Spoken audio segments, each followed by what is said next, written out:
In South Africa, bribery and corruption fester in almost all aspects of society across all industries. The culprits are usually smooth conmen, dirty businessmen or politically connected cabals, but not this time around. The culprits behind this investigation even took us by surprise. Grannies, grandpas cheating the system and essentially stealing taxes paid by you and me. We're talking SASSA grant fraud. Elderly, financially stable South Africans exploiting cracks in the application process to cash in on government social grants. It all started with a tip-off from a concerned Carte Blanche viewer.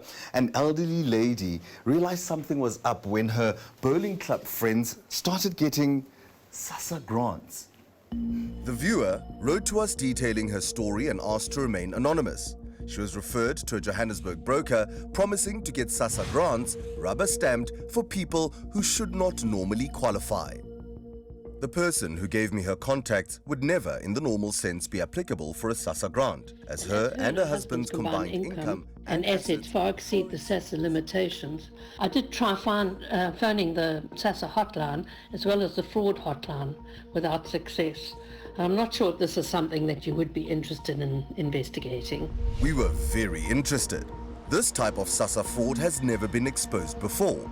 SASSA old age grants are reserved for people over the age of 60 who are in financial need. Associate Professor Elena Moore's research revealed that these grants support entire families in many cases across South Africa. Currently, we have 5.4 million people over 60, of whom 3.7 million are receiving the old age grant.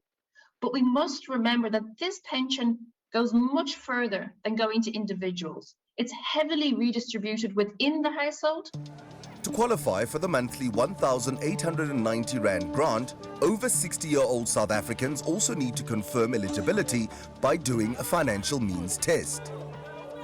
So there's a whole list of criteria with regards to annual income, assets, private pensions, etc., etc. There's quite a rigorous application process in which you have to prove your income level and your assets level. But according to our source, this criteria has been overlooked for a fee. Working through the information we got from the tip-off, we decided to test the waters and reach out to the so-called broker to establish for ourselves what the deal was and what it would take to jippo the system. This is 𝗶𝗵𝗶𝗶𝗶. For a fee, she gets elderly people SASSA grants, eligible or not.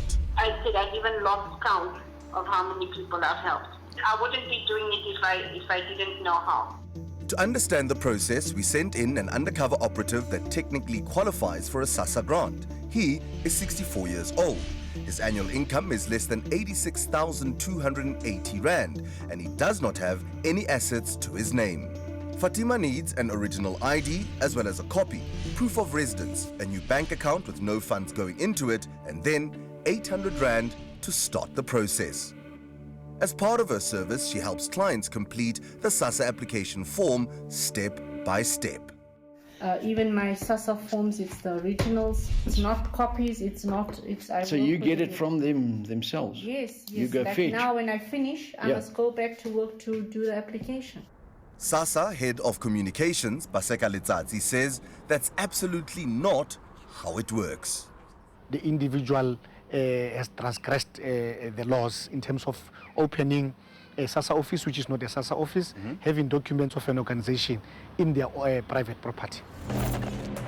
Private investigator Armand Trollip accompanied the undercover operative.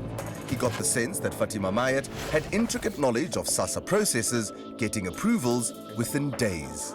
She makes you feel and think that she's a SASSA employee, but she's also making money out of that. Besides the initial consult fee, Fatima also demands a cut once the first grant payment comes through. This amount varies from one applicant to the next.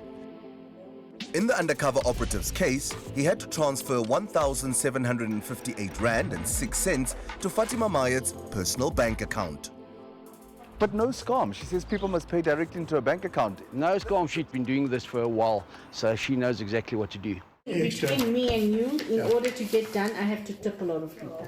While charging a fee is also illegal in terms of the SASSA Act, legalities don't seem to faze Fatima. We overheard a client asking if her husband could apply for a grant even though he is employed. No, you cannot apply. They don't have to know he has got a job. I won't tell them. We were curious to find out if 𝗶𝗵𝗶 can really get grants for financially stable people. There was nothing illegal about what our first operative did because they do legitimately qualify for a grant. Auntie 𝗶𝗵𝗶 just helped to speed up the process. So we thought, let's push the envelope and get someone that doesn't qualify Registered. We sent in one of our cameramen. He only meets the age requirement. His income and assets exceed the limit for SASSA grants, making him ineligible. Key to 𝗶𝗵𝗶 sidestepping the system is advising clients to open a new bank account. Then if there's anything in those certain accounts or whatever, it can throw it off, and if there's enough for you to live on, then be in trouble. But there was no trouble. Our cameraman's SASSA grant was approved on the day of his application. The grant money was deposited into his new bank account in less than a month. What is painful is the fact that if you steal a grant, it means somebody else who's supposed to benefit will go to bed hungry. 𝗶𝗵𝗶's cut from the second sting was 3,213 rand. We alerted SASSA and, with their backing, we paid this final fee to 𝗶𝗵𝗶. This time around, she shared a last little bit of advice on how to crook the system. So going forward, like I said, collect your monies before the 18th of each month, or transfer to another account, put it under your mattress, do whatever, but do not give SASSA the impression you don't need the money. Social development grants are funded via Treasury.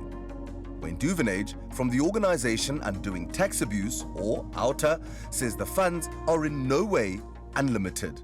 Well, South Africa's broke at the moment. If you think of 10s, 20s, 50 𝗶𝗵𝗶s around the country, been doing this for a year, 2 years, who knows how long, and you add all those 2,000 rands up a month, we could be talking hundreds of millions of rands. Auntie 𝗶𝗵𝗶's time, I think, it's up. She can't keep doing this. And 𝗶𝗵𝗶, it's 𝗵𝗏 from Carte Blanche. We'd like to talk to you, please. Let's have a sit down. Let's talk. Please come inside. 𝗶𝗵𝗶 reluctantly let us in. Is this a registered office? Are you a SASSA agent? Yes, I am. So SASSA knows you officially, this is what you do. Yes. Auntie 𝗶𝗵𝗶, are you sure you're telling the truth? I am. I don't have anything to hide. My track record is a good one where I am actually helping people. The reality is, it's not helping people when government funds are exploited. Professor Moore explains it goes beyond just tax abuse. We need to take this matter seriously because, more importantly, at an ideological level, it's disadvantaging and it's morally wrong when you think about what an old age pension is supposed to do, particularly in South Africa and particularly given the history of the country. Despite being caught out, 𝗶𝗵𝗶 tried to justify her actions and even called in her daughter in an attempt to play the sympathy card. Look, I don't have to be ashamed of what I did as a mother. First of all, I supported my mother, I supported my son, and I supported my daughter. Through the proceeds of crime? Look, I'm acknowledging this. I'm not saying that it's right. It would appear that SASSA's application vetting processes are not foolproof, a weakness 𝗀𝗧𝗔 conceded to. We need to make sure that we tighten up. But obviously, you know that where there's a human element, there will definitely, people will try to make sure that they beat the system. And we think that the law must take its course and get to the bottom of this matter. Who are you working with at SASSA? Right. Who is giving you these documents? Let me get my lawyer. I think I'm not comfortable now answering these questions. We explained the severity of the allegations and that we had evidence. Do you know what you're doing is illegal? All right, I am aware of that fact, but at least This is not a SASSA office. and I can't believe I trusted this guy. Running out of excuses, 𝗶𝗵𝗶 felt betrayed by our cameraman, in spite of the fact that she helps people defraud state coffers. This man is a cameraman. He earns thousands of rands. You have made him qualify. And why did he come to me then? Because we needed to show people that this that you're doing Tell me, is wrong. is it necessary to show people? What? I don't understand what If I you're saying to stop. me.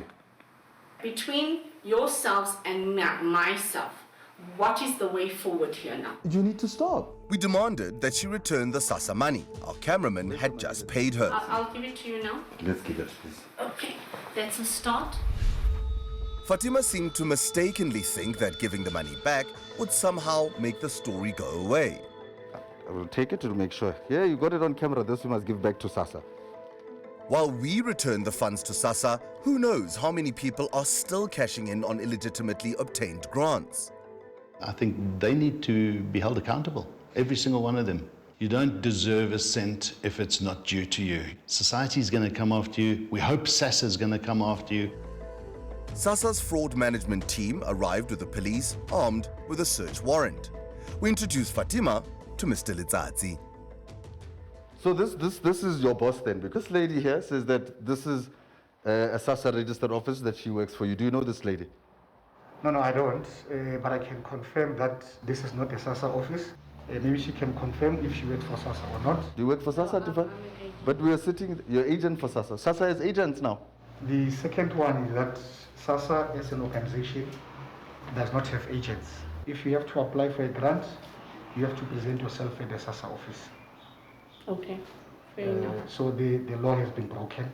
So what do you have to say for yourself? And Fatima, you sat there next to me and said that you're a SASSA agent. This is a SASSA office. All right, right now, let me contact my lawyer and we take it from there, okay? Contact your lawyer, but these are SASSA agents and these are police. They have to do their work. Afternoon.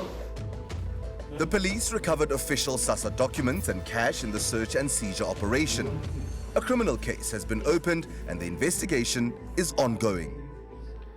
Committing a crime is committing a crime. Unfortunately, they would have to face the music.